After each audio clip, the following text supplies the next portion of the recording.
If you've watched this channel at all, you know that I have major issues with Jurassic World. Well, Jurassic World 2: The Fallen Kingdom launches in theaters in 2018. Universal just released the trailer, so let's take a look on this edition of The Slice. Okay,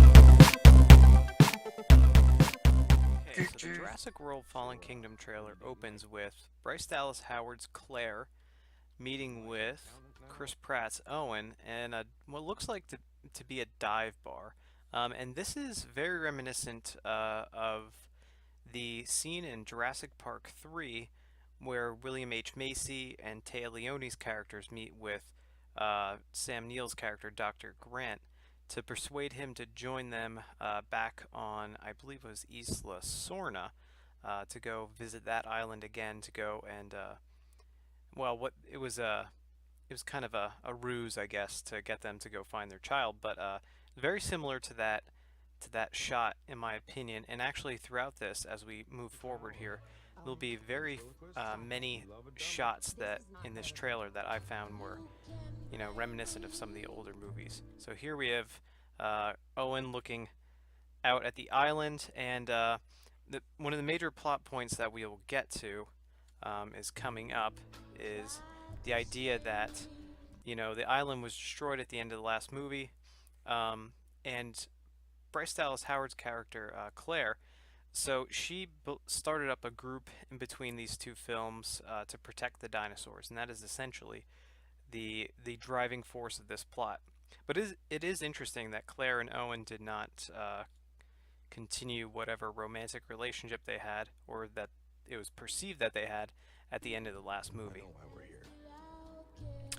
So they're talking here about going back to the island, and here we can see an ankylosaur skeleton, and it's obvious that the island has taken on a life of itself. And actually, you can see some of the armored vehicles here, which is very reminiscent too of the reminds me a lot of Jurassic Park 2. All right, so this is the main thing here. The main thing is, or the driving force behind the plot, it would seem currently, from everything that we know, is that there's a volcano on the island that's going to explode and destroy the island. And that is why Claire is met with Owen. She needs his help to go find, or to go save as many dinosaurs as possible. So this volcano eruption right here is one of the main driving forces behind that. And here we have a little bit of a flashback with Blue the Velociraptor and Owen.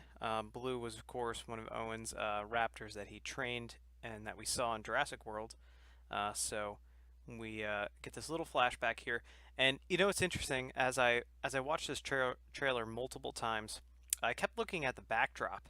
And the backdrop with the silhouettes and the way the screen looks there, it looks eerily similar to the visitor center backdrop, the visitor center like painting in Jurassic Park, where Lex and Tim were sitting and they were eating Jello and all kinds of snacks, and the Velociraptor came in and matched its silhouette with the painting. It kind of reminds me of that backdrop in that scene.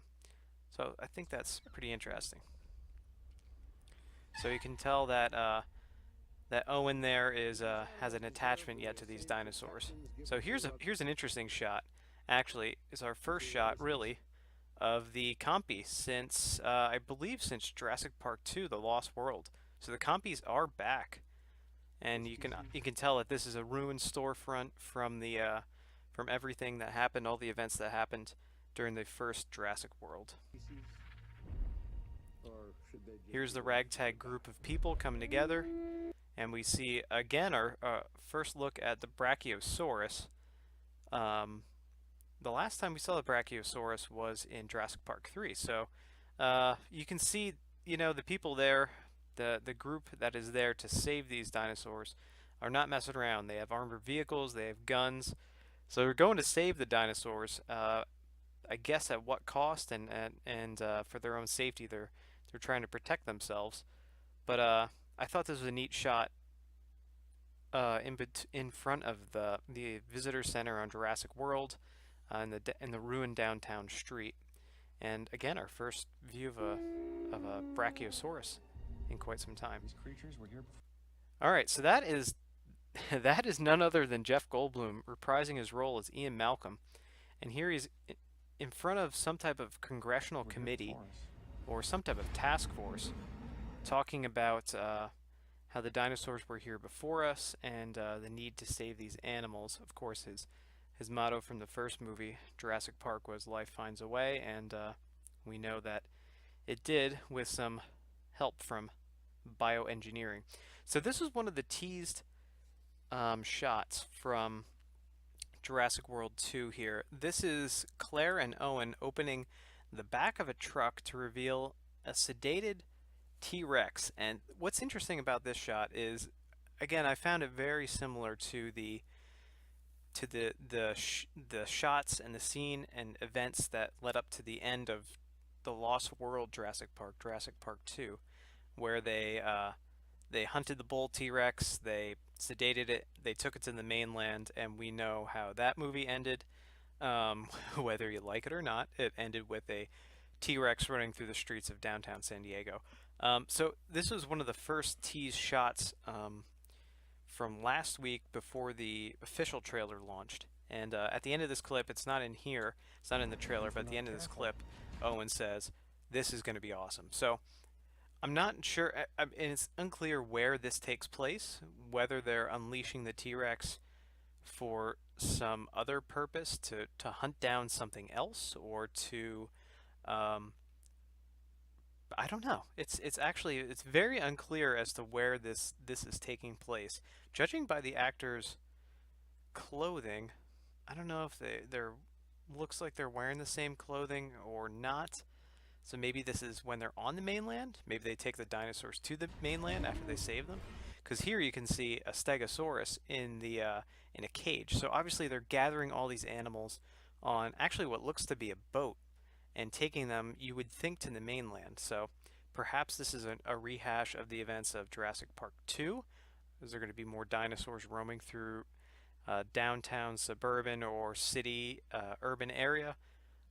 Who knows? We'll have to see.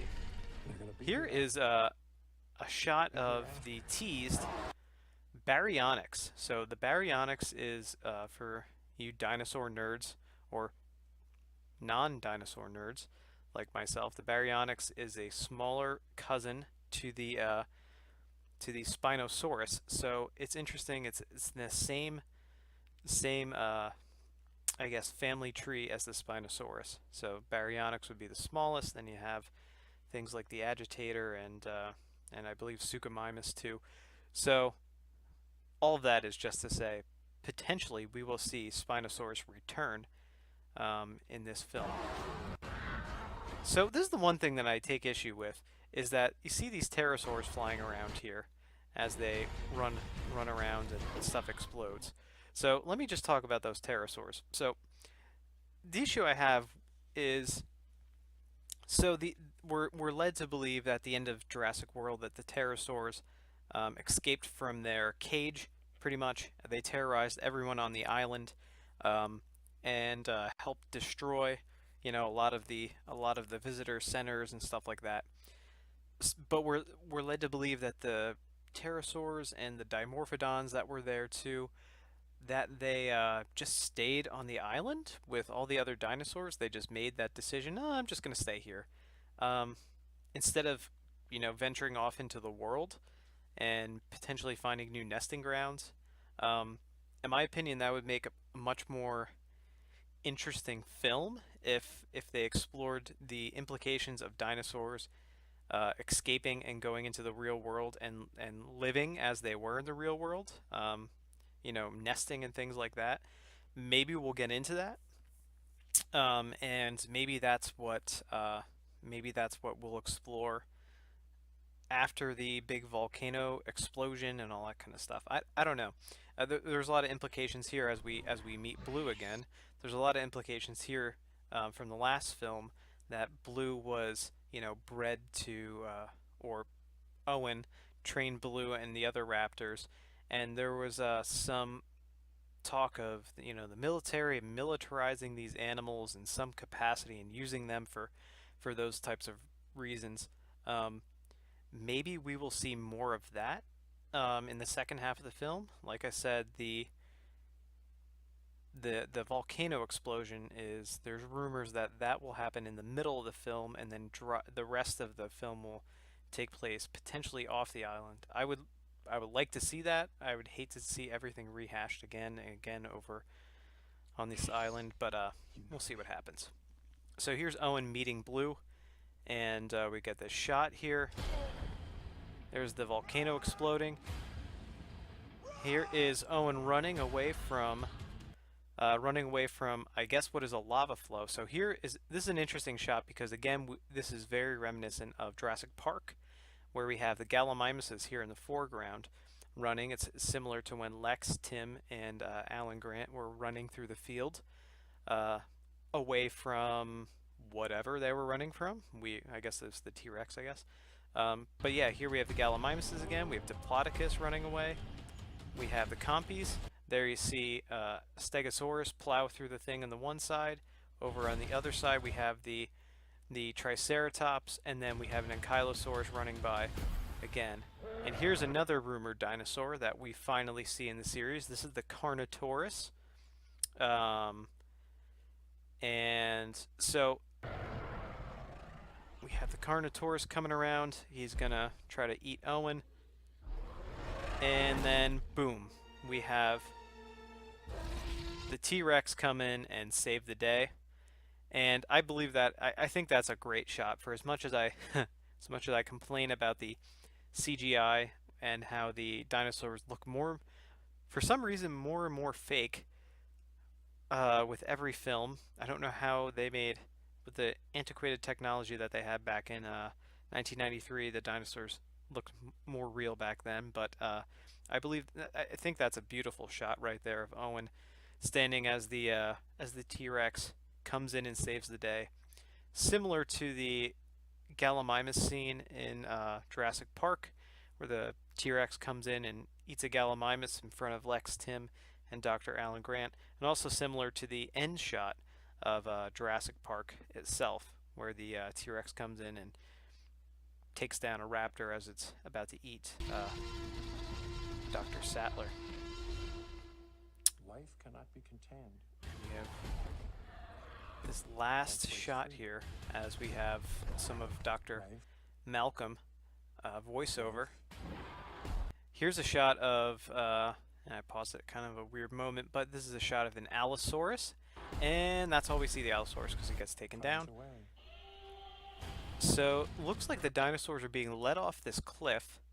Again, cliffs are a big thing in these movies for whatever reason. In Jurassic Park 2, of course, the T-Rex drove the vehicle off a cliff. But it looks like the dinosaurs are being led off a cliff, like lemmings, from this lava flow. So we see the dinosaurs going. We see Owen get swallowed up here by the ash cloud. And there goes Claire and this other character. And this is actually kind of a grim shot. You can see a Diplodocus there. You can see an Ankylosaurus there, you know, falling into the ocean. It's kind of a grim shot if you ask me. So that's where it ends. So again, I'm not entirely sure if, like I said, there's rumors that the whole volcano sequence happens in the middle of the movie, and then the rest of the events happen potentially on the mainland, or something else. It's unclear from this trailer what happens. It's unclear how the T-Rex is let loose, where it's let loose.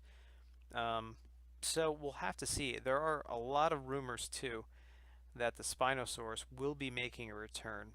So we will have to see as things fall together here with Jurassic World Fallen Kingdom, which is set to release next year in 2018.